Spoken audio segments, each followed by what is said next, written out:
Let's do it the other way. Tell me where you're holding in the book, and I'll tell you which class. Okay, I guess we shouldn't wait, right? No, I think we should get going. We should get going. Shall we? Mhm. Okay, let's go. So you need the Rambam. That's this page. What is the Rambam on the top? Okay. Now, with your Leisha's Rakeni, she sits here and we're the development with everybody. Isabella's not feeling well. Okay. My beard, me and my beard. A beard's a full-time job. You know that? Okay. I.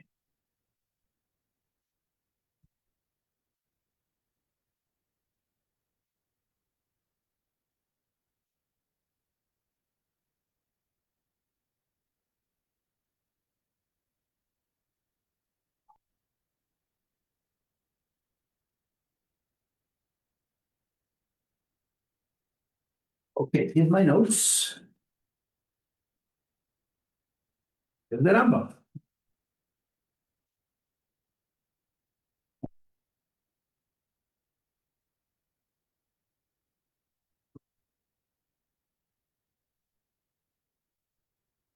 Okay, 2 classes, 2 Wednesdays in a row. What's that, huh?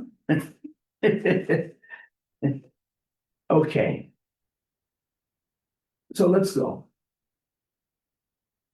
There are my notes. So we're literally in the middle of something. I mean, this morning, obviously, I do what I always do, which is I read my notes from last week and I listen. I skim through the class that I gave to know what we covered. Okay. So what we did was as follows: we're learning what's called the 8th utterance, right? And the 8th utterance we don't even have it now. Only the Rishonim have it. On your page, if you have this page, this Rambam page, it's where you have the 4 asterisks, the 4 stars. Baruch she'ein lefonav le'avla v'le'shicha le'kozla v'le'birma le'masei pon v'le'makach shechem. You see that? Now, of those 6 phrases, avla, shicha, kozla, mirma, masei pon, makach shechem, the Abud Raham is missing the middle 2. He has the first 2, avla and shicha. He has the last 2, masa ponim and makach shechem, and he doesn't have the middle ones, kozov and mirma. Now, I need to explain to you what's going on. This is the 3rd week that we're sitting on this, which means we really need to move. We're going slow anyway, but this is particularly slow. So what we're going to do is this. We did last week inside the first 4 of those 6. We did Avla, Shikha, Kaza, and Mirmo. We ran out of time. So I need to finish. I need to do the last 2, Masei Ponim and Makach Shaychan. What I'm going to do is I'm going to do all 6 over, and I'll tell you why. Because when I teach you this, I do it twice. I read you the Siddur, I tell you what the Siddur means, and then I go back and do it a second time with the Abud Raham. Abud Raham, I assume you know who the Abud Raham is, but I'm not going to hold it against you if you don't. The Abud Raham has the most important Sefer on Siddur ever written, period. He's in a class by himself. Because what Abud Raham does is every single line of Siddur, every single word of Siddur, he finds your source for it in Tanakh. So on the words, let's say, the words Ein lefon of loy avlos, that Abud Raham brings a pasuk. On the words of loy shikha, the Abud Raham brings a pasuk. Bris oilam loy sishachach. I mean, I'm just pointing it out. The last 2 he has. Le'masei pon, brings a pasuk. Le'yisa ponai kol pnei kol koif. And le'makach sheichad, he brings the pasuk le'sheichad le'sikach. On every single line of Siddur, the Abud Raham brings a biblical source. And what's interesting is that the biblical sources that Abud Raham brings aren't necessarily literally correct or verbatim correct. In other words, he doesn't quote a pasuk and so it says exactly the same words. he quotes a pasuk that's the same idea, which means you'll learn a lot from the pasuk he quotes. The Siddur will say something, and you'll say, "Sure, I know where that pasuk is in Tanakh. It's these words, right?" And the Bible bring a different pasuk, and that other pasuk is not as precise in the words, because what Yabud Raham is doing is not just telling you where these words come from; he's telling you what these words mean. So, last week we discussed. We're going to start again, but this time we're going to go through the four that we did last week, and we're going to insert as we go the words of the Abud Raham. Okay, so that's what I'm going to do, and then of course we'll finish. We'll do and I'm really hoping. I don't know if it's going to happen. I'm really hoping that we'll be able to start the next one, the ninth mind. You know how I do this. The way I guarantee that next week I shouldn't repeat myself is the last 5 minutes of this week's class. I'll start the next topic, which is going to be the ninth mind, the ninth utterance. Okay? So let's remember what's going on. What is going on? We're learning Baruch Shama. We're learning Baruch Shama according to the Rishonim, the earlier rabbis. And we're understanding that the earlier rabbis held that Psukei de Zimra only talks about one thing. It talks only about creation. Like I explained to you so many times, that according to the early rabbis, Oz Yoshid, the Shira that we sing for the Exodus from Mitzrayim, is after Yishtabach. That Amman puts it after Yishtabach. Because they hold that Psukei Zimra is only thanking Hashem for the physical things he gave us. It's not thanking Hashem for Torah, for freedom. It's just thanking Hashem for the physical things he gave us. Accordingly, strangely, their Baruch Sha'aman is longer than ours. Our Baruch Sha'aman is exactly 87 words. Their Baruch Sha'aman in some cases over 100, because they don't worry about the number 87. And I don't know why, but apparently, if you hold that Psukei de Zimra includes also Geula, Yitzias Mitzrayim, Oz Yoshid, then the number of words has to be precise. Otherwise, it doesn't matter so much. That's how I'm understanding it. At least that's how I'm teaching it. So we're learning Baruch Sha'aman according to the Rishonim, and we're explaining how in the Baruch Sha'aman you have each one of the 10 utterances. Each one of the Asarim Amaris is found in Baruch Sha'aman. Okay? And this is the eighth. What's the eighth? The eighth is that Hashem created animals, wild and domestic. And again, the definition of an animal in Torah is a little bit different than it is in biology, because included in animals would also be reptiles. Snakes are considered chayas, even though we call them cold-blooded, right? They're endotherms. They heat themselves from their environment, and they're lizards. They're not mammals. But any animal that walks or creeps on the earth is considered a behema and a chaya. And when Hashem created animals, he made a decree that they should only marry their own types. They should breed only with their own types. And when they breed not with their own types, it's not good. Now, of course, we spent forever on this because we got into this whole question. Animals have free will. Animals are rewarded and punished. So we came up with an interesting resolution to this question. And the resolution to this question that we came up with is that animals don't have free will, but they do have a nature. And they can violate their nature. They can go lower than their nature. And when an animal violates its nature or lower than its nature, there's a consequence. Whether the consequence can be called a punishment, or the consequence can be called a natural effect. You misbehave, the world has to, what are the expressions? The universe has to realign itself, has to fix itself, which results in something which is not so pleasant. But this is the concept that animals were instructed by Hashem to have certain borders, certain parameters on their behavior, including the parameter of only marrying their own kind. And we can't say that animals have free will, but we can say that animals have a nature. A nature, by definition, should be uncorruptible, yet there's room for animals to corrupt their nature. And if and when animals corrupt their nature, there's a negative consequence. This is what we're doing, okay? So this bracha, this baruch, speaks to this phenomena that animals were limited by their teva, by their nature. Shalayla is that l'shein meaning never to mate with animals of a different type or a different subtype, whatever the particulars are. This goes into the big question of how you understand biology. What makes an animal a different species? We consider a horse and a donkey two different species because we consider a mule an unnatural animal. Horses and donkeys are both equids. They're really very closely related. They're horses. So how does halacha work when it comes to different animals? Understand? Is a goat and a sheep the same animal or a different animal? Biologically, studying, they're very closely related. They're very, very closely related. So how does Torah, the species, divide species and determine what's considered min and what's considered einan min? And it's very, very hard. It's honestly very hard to know, maybe even impossible to understand how Torah makes those divisions. But in any case, that's not important.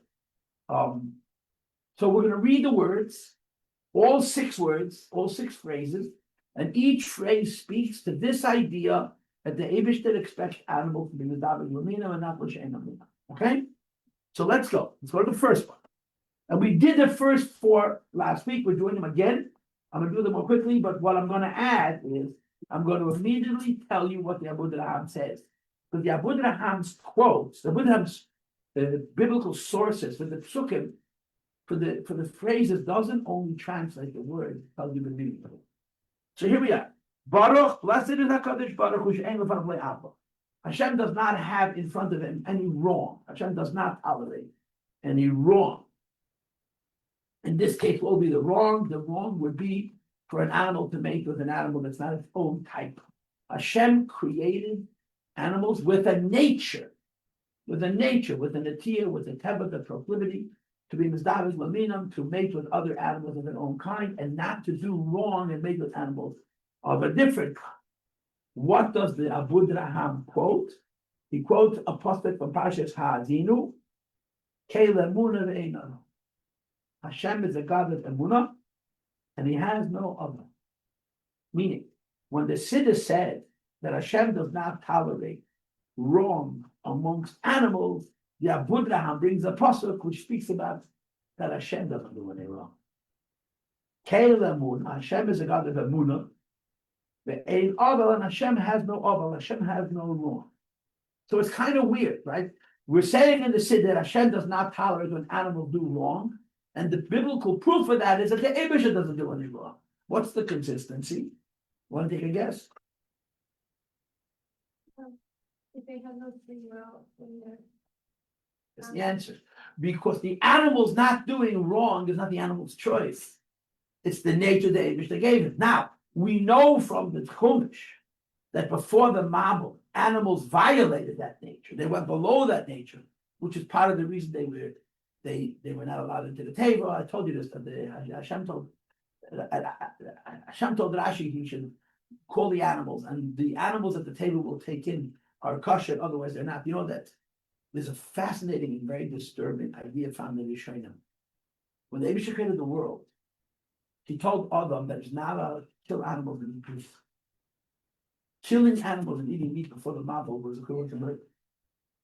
The Rambam writes that before the Mabul,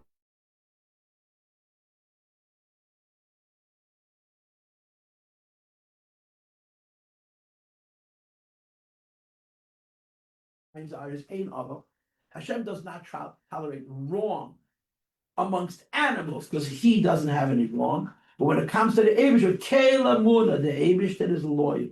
The Eibishter, I like to translate Muna, by the way, as loyal. I like that word. I love the word loyalty. The Eibishter is getrei. He makes a promise, he keeps it. Kela Muna, the Eibishter is trustworthy. And the Einav doesn't tolerate wrong. And he expects the same of us. He expects us to have amunah to him, to be loyal to him. Okay, questions or comments?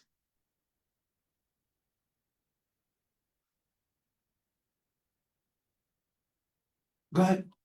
It's like not, it's maybe a tangent. How then, if you translate Muna as that, does it differ from B'tachon?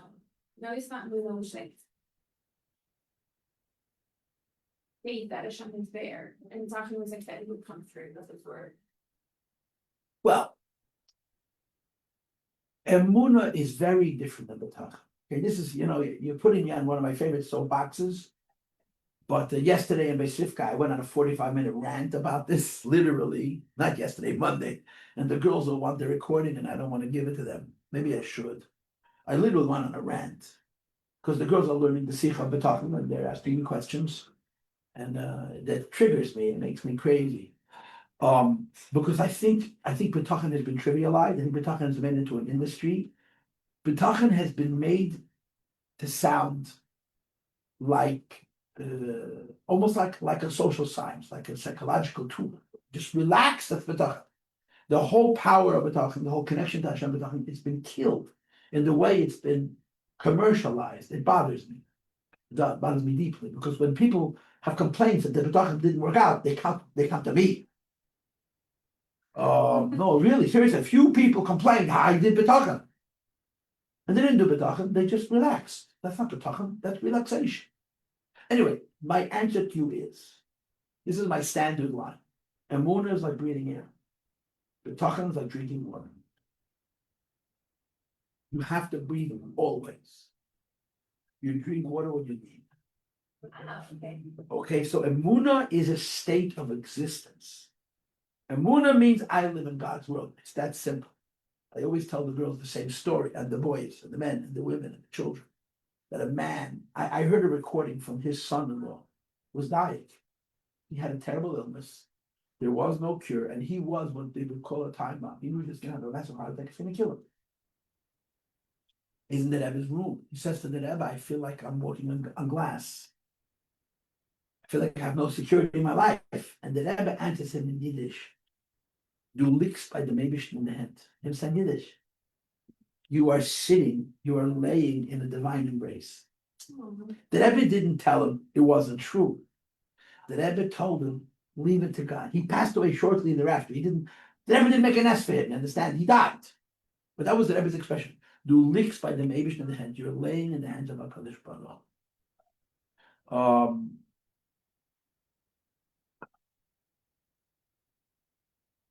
So emunah is simply the sense that we're Hashem's world. We have a connection to Hashem. B'tachon is almost like prayer. When something happens in my life, I have options about how I react. I can accept it. I can try and change it through davening, and I can change it to b'tachon. B'tachon is trust. Trust doesn't mean that I trust that Hashem is there. That's emunah. Trust means Hashem is going to give me what I want. What I want. It's a very, very unusual concept. And the reason B'tachon works is because my trust creates the miracle within me that's going to create the miracle within the world. So they're very different. Emunah is Hashem's relationship with the world. He's always present. The universe is not empty, it's full. The vacua, the empty space, the incredible, incredible empty space of the universe is God. He's holding us. You understand? Anyway, so that's the first one, right? Ein lefanav avla. To the second one, he doesn't forget. And the way it's translated by the Rishonim, he never forgets animals who corrupt themselves. He never forgets any animal that doesn't follow its nature and falls lower than its nature. And is mizdavik l'she'ein minam, Hashem punishes them all. And he doesn't let go. He keeps score. He keeps score and safe call safe. Every animal that violated the teva that the Eibishter gave it, there's a consequence. There's a book, which I mentioned to you last week, which is called The Body Keeps Score. People have trauma. So it's not even conscious. The body keeps score. I translated Shikha, the universe keeps score. When the universe falls out of balance, when we begin to behave in a way which is violating the Eibishter's will, on the level of nature, we're not even talking about free will, we're simply talking about the level of nature. He doesn't forget. The universe remembers, it keeps score. And whatever it's needed to balance itself out, it does. And that translates into a punishment. It translates into a correction. Correction often hurts. So I wrote, I copied from this photo that I'm using, that they translate that when you know that he's going to punish you, you're afraid to sin. In other words, it sounds like it's a choice. The animal has a nature. If it violates its nature, the universe is not going to forget. The Eibush is not going to forget. There's going to be a consequence. And knowing that is part of what curbs, what protects the animal from going that low, which is a fascinating thing. If you're talking about corrupting a nature, how does fear play into it? I just want you to think about this for a second, okay? The Rebbe Rashab, I told this to you a few weeks ago in class. The Rebbe Rashab has a mimer called Kodesh on the essay on folly. I'm sure you've seen it. It's one of the most famous essays of the Rebbe Rashab. It was early, Zaman Posner translated it in the 60s, 60 years ago. And in that essay on folly, the second mimer based Pedikala, the Rebbe Rashab brings Tanya chapter 8, Tanya chapter 8. In Tanya chapter 8, it says that the nature of a Jew is that he cannot sin. The particular example that he gives, the nature of a Jew is that he can't eat not kosher. Now, the Rebbe has a Maimon Basi Legani from 1953, and I love to bring this point out because I know how controversial it is. And in that Maimon in 1953, Basi Legani, the Rebbe says, and the nature of a goy is that he cannot violate his shalom mitzvah. If Hashem gave you a mitzvah, you have free will, but there's two levels to it. You have the freedom to do it, and it's not in your nature to cross that line. In other words, you have two protections. A, you have the free will to do the right thing. B, your nature does not tolerate for you to do this. So a Yid by nature can enjoy kosher and can pleasure himself until he gets drunk, but he doesn't have a desire for today. And the same is true, all the 630 mitzvahs of a Yid and the 7 mitzvahs of a Goy. So the Rabbi Rashab begins the second mind with a simple question. So how do people sin? In other words, if it's not only that I expected to do mitzvahs because I have free will, I'm expected not to do averes because I have free will, but because it's not in my nature to sin, so why would I sin in the first place? And the Rabbi Rashab says, because you can pervert yourself, you can corrupt yourself to the point that you become insensitive. And the way he explains it about food, because in Tanya he's talking about a Yid's lack of desire to eat non-kosher, is if you eat kosher food, but you indulge and you pleasure yourself obscenely, crazy, you become so compulsive, so obsessive about food that you become so insensitive that you can even enjoy food that by nature you don't want. It happens slowly. You have to slowly, you slowly desensitize yourself in the language of the Maimon from Taivas Heta, from permitted pleasures, which you can enjoy within the parameters of your nature, to Taivas His, do you know the song My Zaydi? Could you close the door, please? I don't know whether you're looking at the side of the back into the domes. You know the song My Zaydi? My Zaydi, so it's a power. I think that song is inspired. That song is so timeless and it's so incredibly. It was written in probably 1970 or 79. It's as fresh today as what it was written. It was truer. Moshe Yes and the other guy, his assistant, it was a Magama duo, they were called at that time. They probably had such a Zaidi. About Chula today doesn't have such a Zaidi. His Zaidi had such a Zaidi, or his Zaidi had such a Zaidi, but the song is compelling, it's timeless. And one of the most painful lines in the song, My Zaidi, is, I don't know why it came to be. It happened slowly over many years. We just stopped being Jewish. Like my Zaidi was, and no one cared enough to shed a tear. What does that mean? Jews in America did not practice Yiddishkeit because they were conscientious objectors. Jews in America did not stop practicing Yiddishkeit because they found a better way of life. They were just numb. Jews in America stopped practicing Yiddishkeit because they didn't care enough about it. It happened slowly. Instead of death by 1,000 cuts, we lived in a country which, for the first time in a very long time, gave Jewish people freedom, gave Jewish people safety, and gave Jewish people opportunity.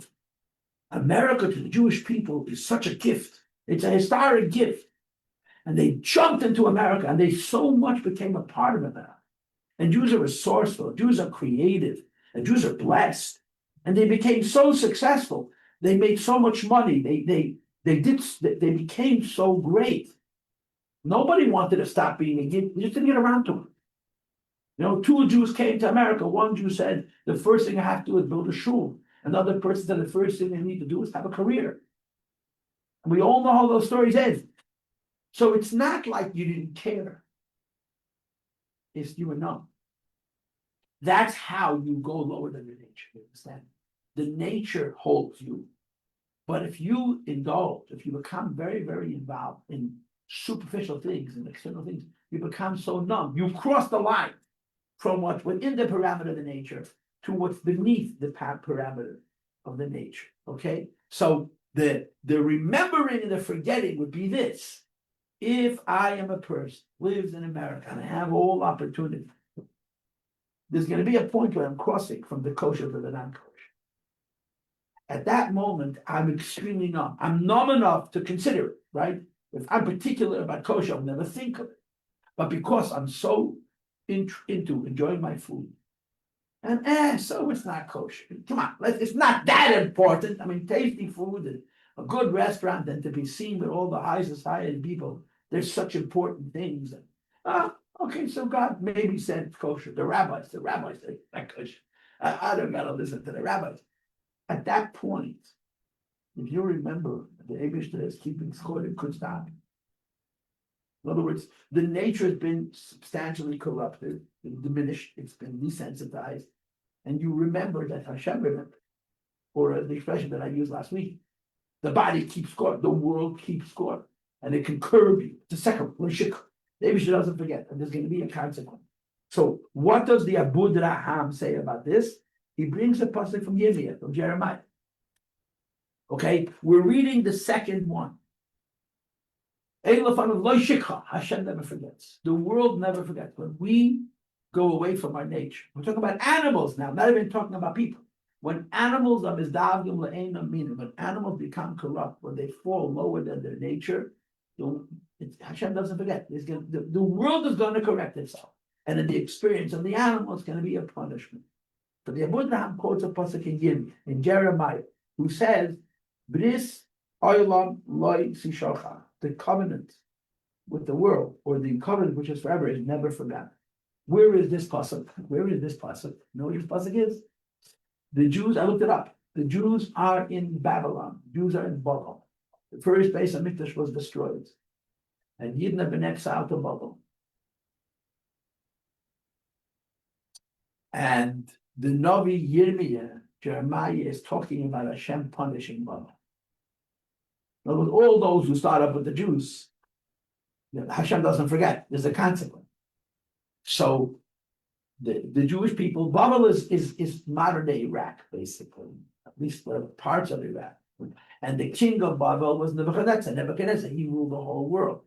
And when Navi Yirmiyah, Navi Jeremiah predicts that Babel is going to be punished, it describes how the Jewish people are going to remember their covenant. They went to Babel. They were taken away to Babel. And we have a covenant with Hashem, which is forever. And the covenant that we have with Hashem, which is forever, involves not Babel, but Eretz Yisrael, living in the Holy Land. And we remember the covenant. We don't forget the covenant. So at the moment when Babel is being punished, the eternal covenant sort of emerges, it percolates to the surface. Okay, let me try and explain this to a little bit. Okay, you don't know, but you should know. Everybody should know this because I think it's very important. Purim is in a couple of weeks. I tell you how about it. What's the Purim story? What's the Purim story?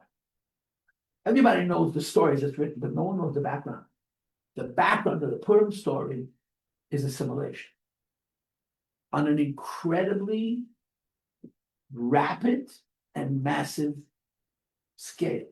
The whole Golos Bubble is 70 years. The Holocaust is 70 years ago. Do you understand?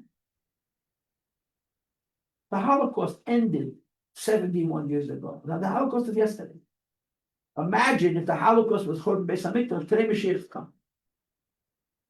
That's how much time there was between the destruction of the Beis Hamikdash, the Jews going into the bubble, and even going back and so and built this. It's a very short time. I mean, it's a lot of time. 7 years is a lot, but it's not a lot. During those 70 years, a very high percentage of Jews intermarried and assimilated. Two things.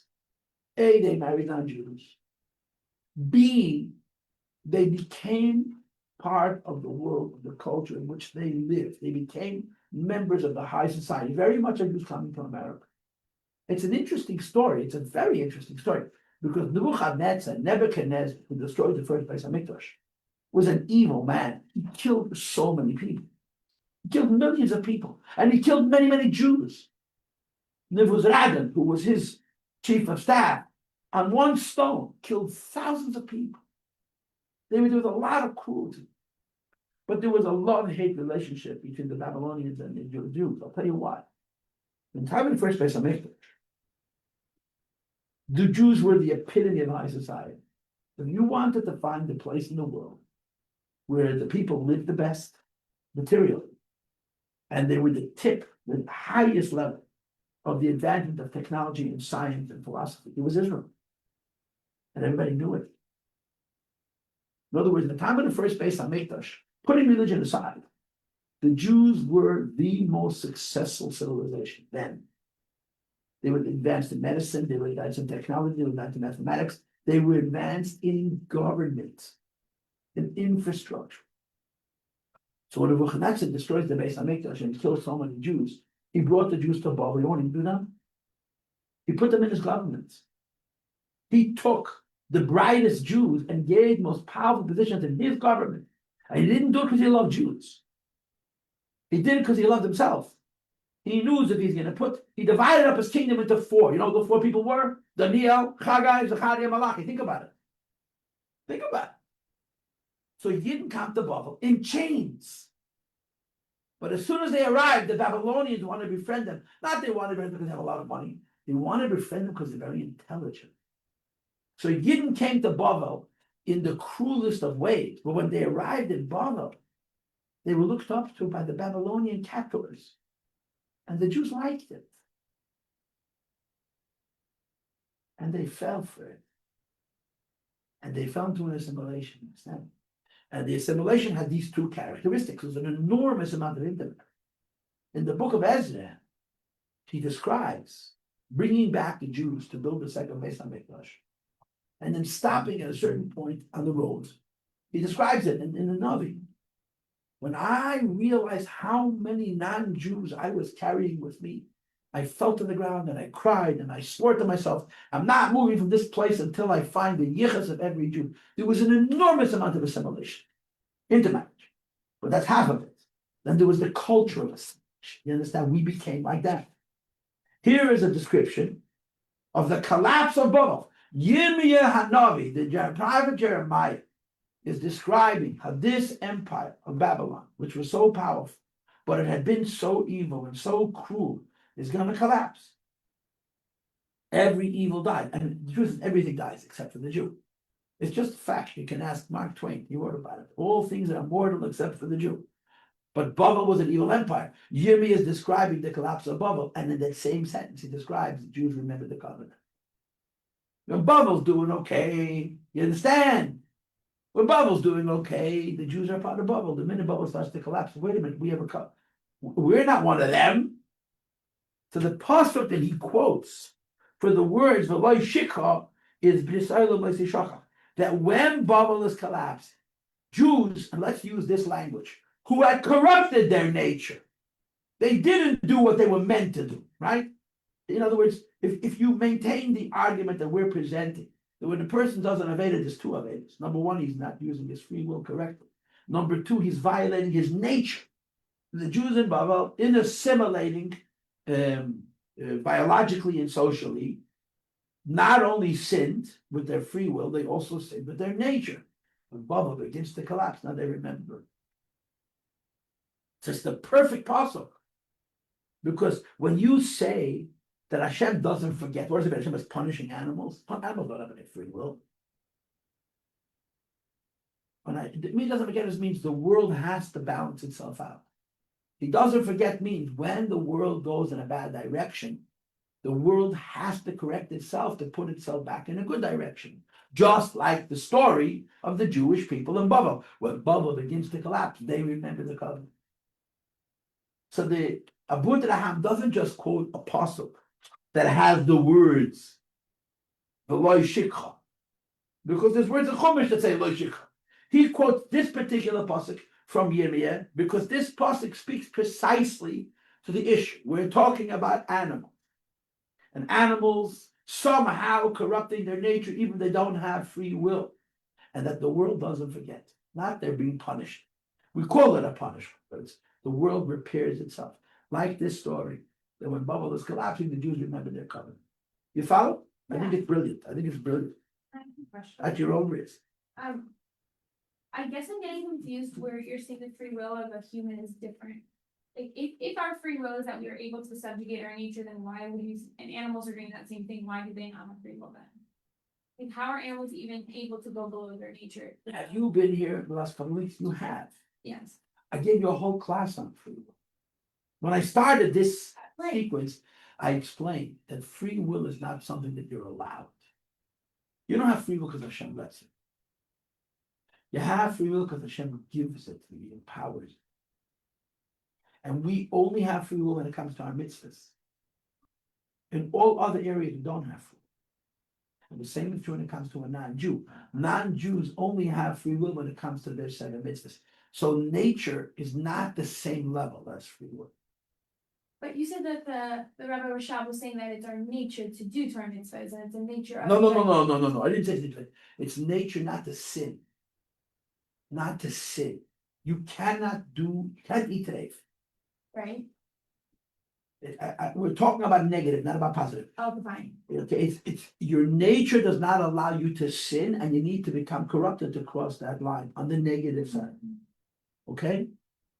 Okay, now you're the only student left. So this whole class is your Abbas Yechidi. Let's do the third one, V'loi Kaza. There's no lies. Now I must tell you that this 3, Loi Kaza and Loi Mirim and Aburam doesn't have.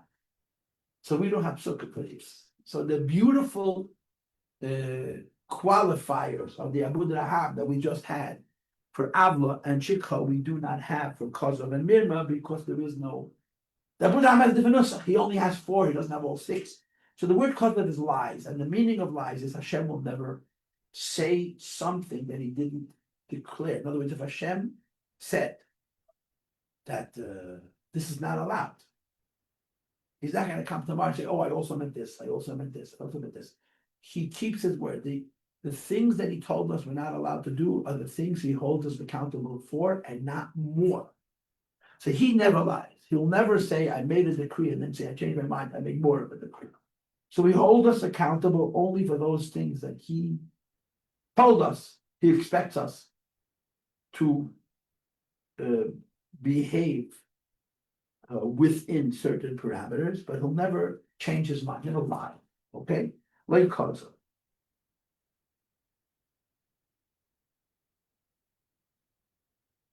Last week we talked about this at length. What does it mean Hashem doesn't lie? And then the last one is the lie mirim. Hashem doesn't take any, there's no deception. And this means something interesting. The way the Mefarshim translate limim is as follows. It's possible for an animal to take on a standard that Hashem didn't give him. Like Kazav means Hashem made rules about how He expects animals to behave, not because of free will, but because of their nature. And He'll never expect more of them.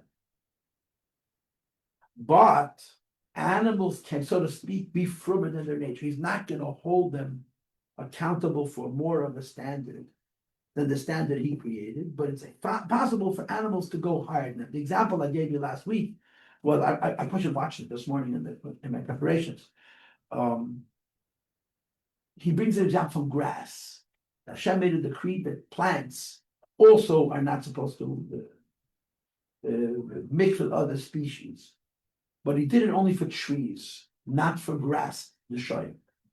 And the grasses, quote unquote, decided by themselves that they're only going to be mizdabek l'minim. I don't know how you understand that, but he brings this notion that Hashem made rules that affect the nature of creation.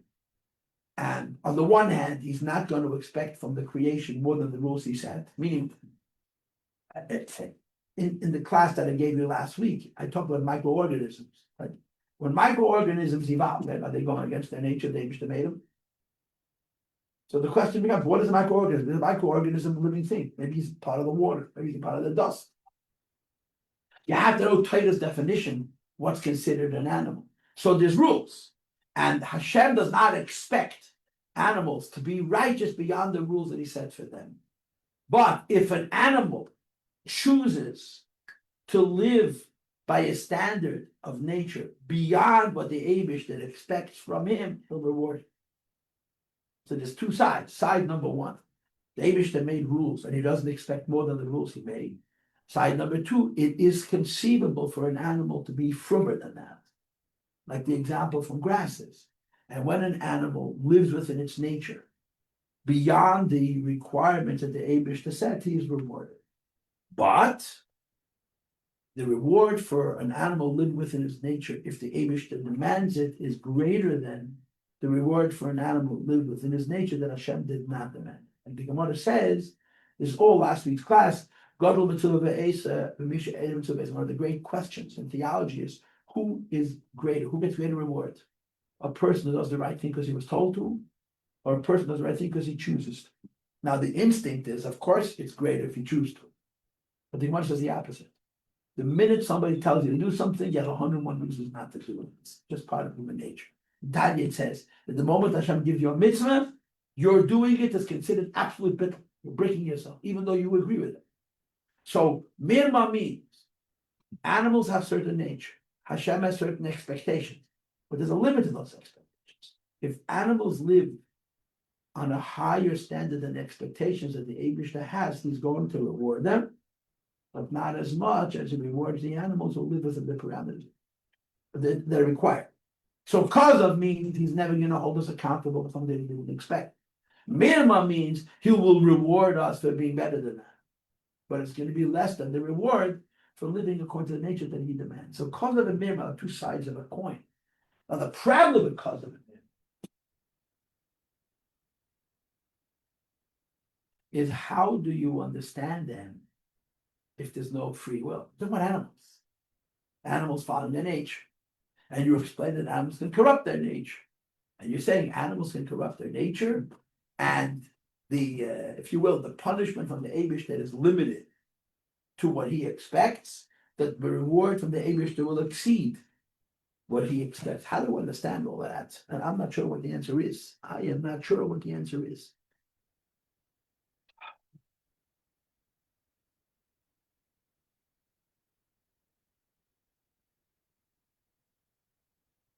You want to say something? Huh? No. Are you with me? With me? I appreciate it very much.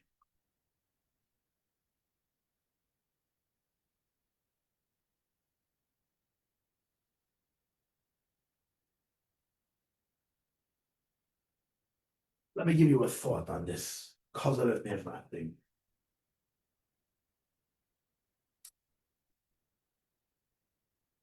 Hashem gave us 650 mitzvahs. Hashem gave non-Jews 7 mitzvahs, which is really many more than 7. It's like 30 or 40. The mitzvahs that non-Jews have, we also have.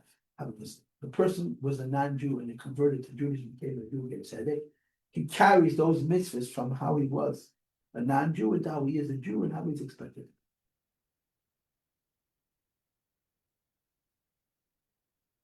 But theologically, they're different. In other words, there's a difference between the not stealing of a non-Jew and the not stealing of a Jew. Or the not murdering of a non-Jew and the not murdering of a Jew. What's the difference? The difference is that when it comes to non-Jews, and this applies to every Jew in as much as he's a human being. In other words, the higher standard that the Eibishter gave Yidden doesn't take away the basic standard that all people have. Jews are also human beings.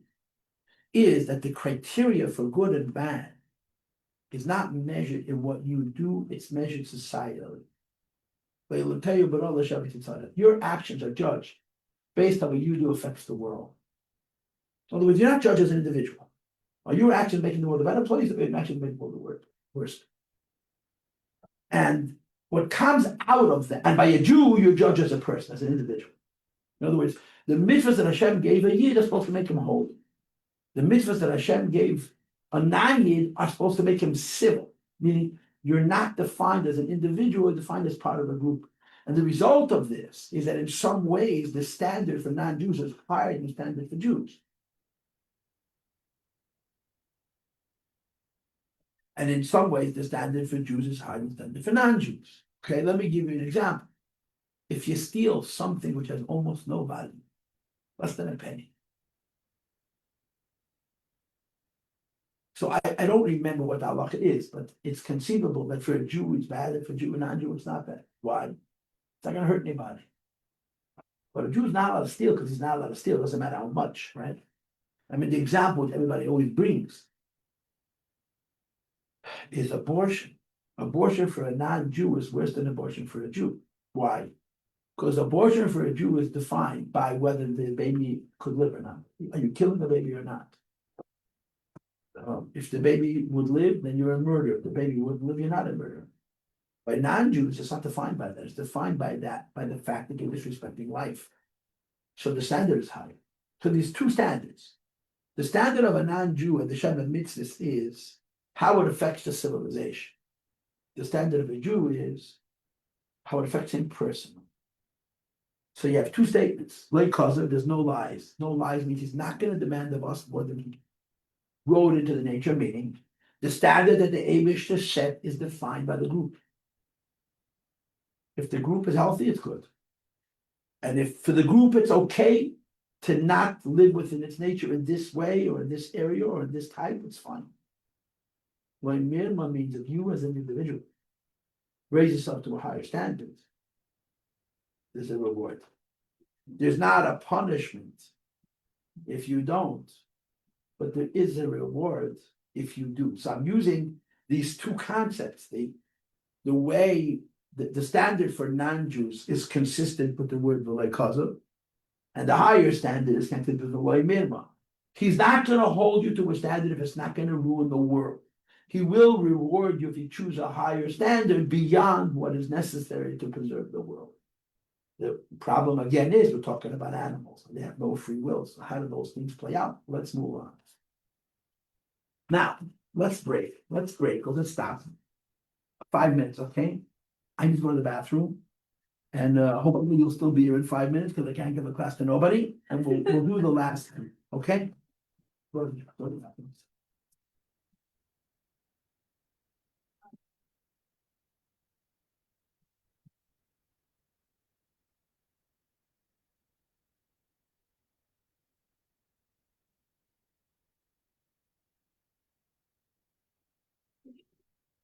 God, enjoy your service. Hopefully,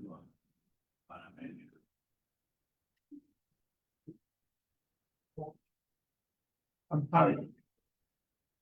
Finish. Let's finish. Okay, two more.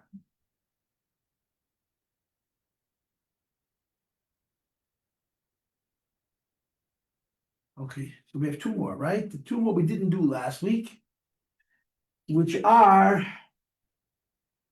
loy masei ponim and loy makach shaychet. And you have that Rambam, it's loy masei ponim, which means Hashem doesn't show any favoritism. But loy makach shaychet means Hashem cannot be bribed.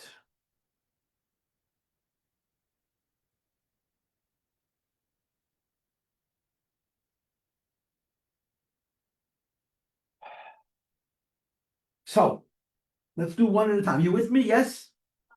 So loy masei ponim is translated to mean that Hashem created the world and he expects all living things to maintain a nature, which means that they should stay within their own species. He doesn't only do it for animals, he does it also for fruits. Now we learned before that he doesn't do it for grasses. So if he doesn't do it for grasses, it's not needed, but by fruits, it's the same thing. By plants, not just by animals, by fruits. Hashem made fruits that they should produce their own kind. And the explanation that's given is because if Hashem would allow fruits by nature to behave in a way that they could interbreed with others, that means he would show favoritism. he's quote unquote nicer to the fruit than he is to the animal. The animal's nature is meant to be maintained, and the fruit's nature is not to be maintained. Hashem has no favoritism. So just like animals are expected to stay within their own kind, the same is true with fruit. That's how you translate these words. And of course, all of this is very weird, because if animals don't have free wills, plants certainly do not have free will. So how do we understand this? But you know what's interesting? We can hybrid, we can create fruits that are a mix of two types. It's called kilayim. And the rule is that if you mix two fruits together, you're not allowed to mix it. But the resultant product is not treif. You're allowed to eat it. If you mix two fruits, I don't know what would be an example of mixing two fruits and they create a third species. If that species has pits, seeds, you can plant them and they can grow. The only person that the Aveda is the person who mixed them. Hashem made all plants and all animals to be loyal to their own kind, and he has no favoritism. If people get involved and they corrupt it, so the Aveda is in the corruption. The Aveda is not in enjoying it, the Aveda is only in the corruption. So that's how you translate Lei Maser Ponim, that not only for animals, but also for plants, the Eibush to make all living things be Mizdav Levinam. You should know. This is a long speech, which I'm not prepared to give because I didn't prepare it. That the Rambam holds, and I'm assuming that the Rambam holds it, it's based on old stuff, that mixing different plant types to produce new species is close to the idea of Avodah Zarah. Hashem made the world that there should be divisions, and Hashem expects us to sustain those divisions, not to create new types, and violating the rules that he created. People can't. People do it all the time. We create artificial species through all kinds of what they call animal husbandry and farming husbandry is violating barriers that the Eibush created, which, so to speak, it's considered bad. So you're not allowed to do it, but the products are permitted. And here the reason is Lo Yimasa Hashem is no favorites. In the whole creation of the Eibush that made, every living thing is meant to remain loyal to its own kind. So that's Lo Yimasa Ponim. And the Abudraham brings the pasuk Lo Yisa Pnei Kol Kofer, which is interesting. This is the pasuk in Mishlei. Okay, where is the pasuk? You know what Mishlei is? Mishlei is Proverbs. Mishlei is Mishalem. Mishlei is Mishalem, right? Mishlei is long. Shlomo Melech wrote 3 svarim. Shir HaShirim is 8 chapters. Kehelef is 12 chapters, and Mishlei is 31 chapters. Much longer. Mishlei is Moshe. Shlomo Melech communicates a various different Mishalem. He uses allegory to explain things.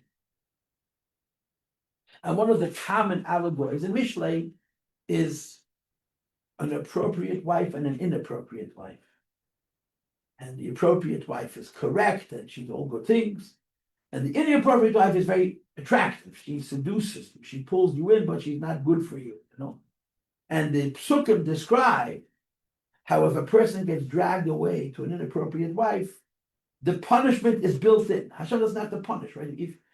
If people make mistakes in their lives, Hashem doesn't have to punish them. The mistakes punish. He brings the pasuk Nefes Titufena Sifse Zara Vacharis and Galana. You're drawn to this prohibited nectar, which is so sweet. It's so sweet. You're so drawn to it, and the end turns out to be very bitter. In other words, it's not seen as a punishment. It's seen as a natural consequence. When people choose to go in directions that they shouldn't go in, the consequence happens naturally. So on this it says, Lo Yisa Panai Kol Koifer, which means you cannot, what's the word? Koifer means to pay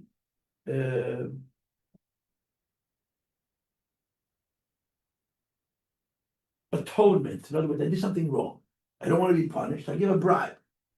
Hashem says it doesn't work that way. If I did something wrong, the bribe is not going to help because the wrong that I did is in me.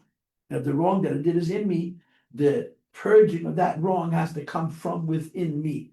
So when it says that the Eibush that made the world, every single creation, and we're talking about creations that have no free will, their nature is that they're supposed to be loyal to the path. Hashem made separations of species. He does not want us to create additional types. Everything is supposed to remain as it is.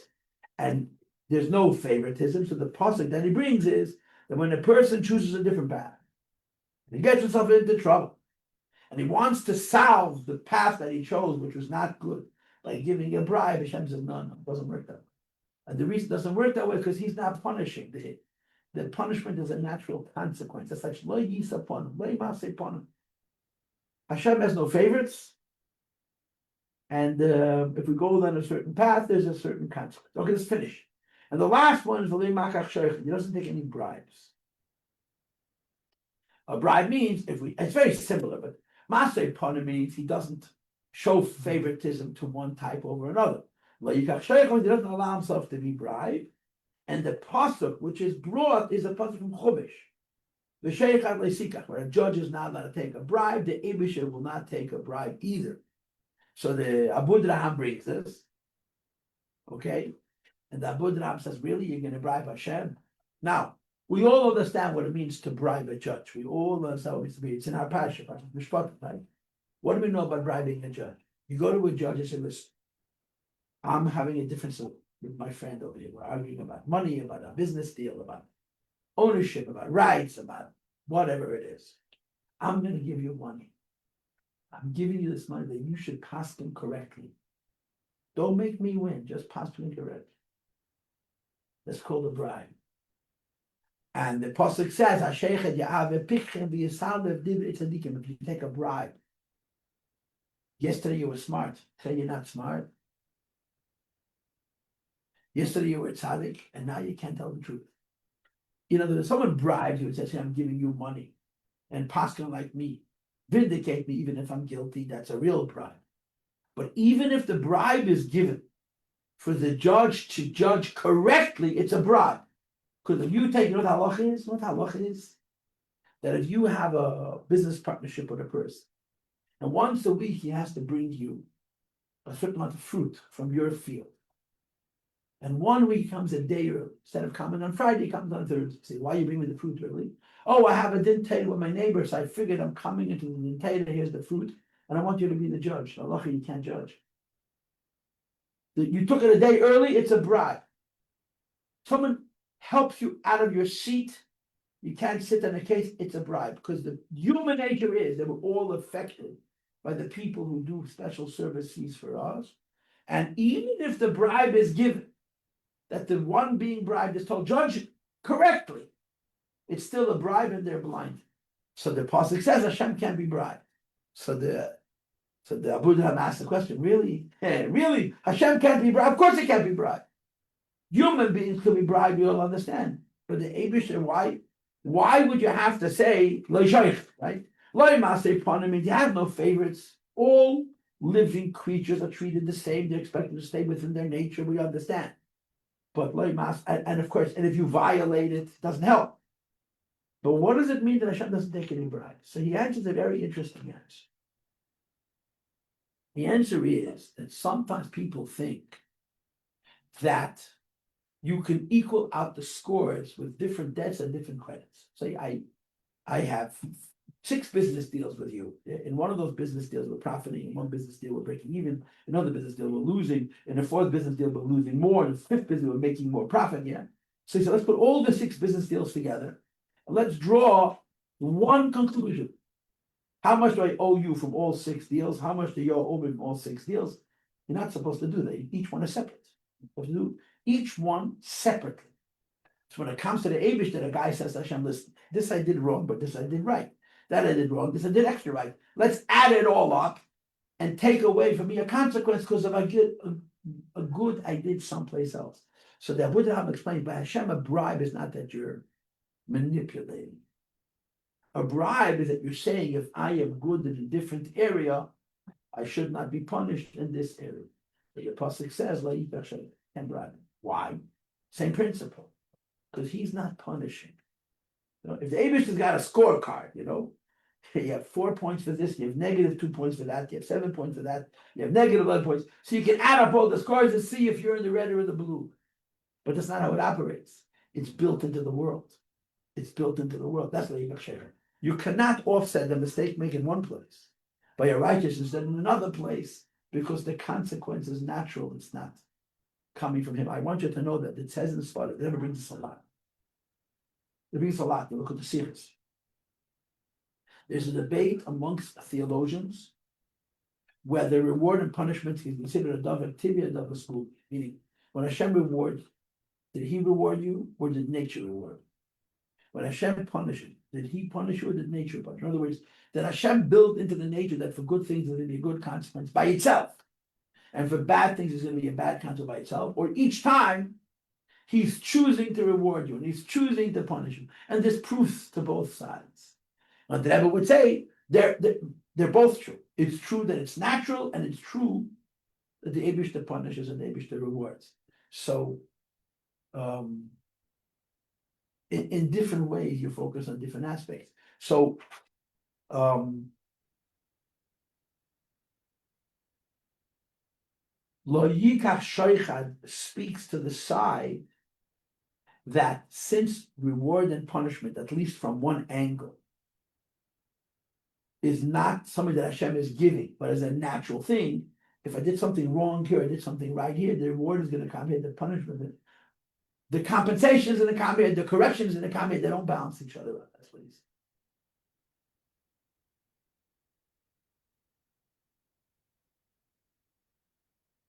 Okay, so we're going to stop. Couldn't have had better timing. Okay, so we finished the 8th Maimed, and the next week do the 9th Maimed. Okay, and the 9th Maimed is about people. And people do have free will. The next one is Baruch, Kai, La'ad, Mekayim, Lanetzach. And this one we actually have in a city.